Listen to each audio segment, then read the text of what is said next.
দাদা, এই জুতোটা পালিশ করে রাখবেন, আমি অফিস থেকে ফেরার পথে নেব।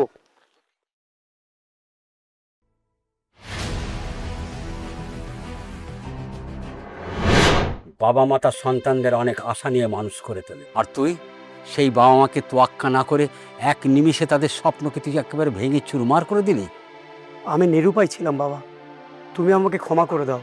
বেরিয়ে যা এখান থেকে, আর কোনোদিনও তুই আমাকে বাবা বলে ডাকবি না। কি করছো কি তুমি নতুন বৌমার সামনে? তুমি ঘরে যাও অঞ্জনা।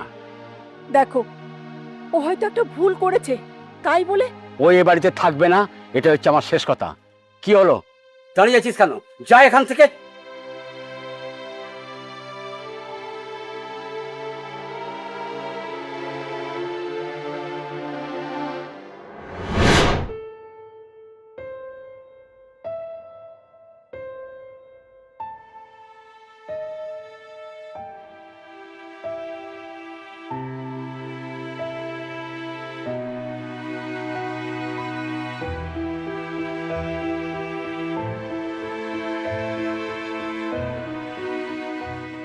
কি হলো, তুমি কাজে না গিয়ে চলে এলে যে?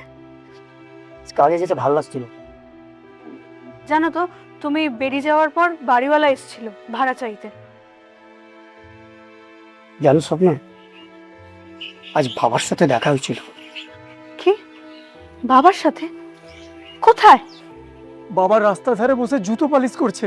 কি বলছো কি তুমি? যা দেখলাম সেটাই বলছি। তুমি জানো, কষ্টে আমার বুকটা ফেটে যাচ্ছিল।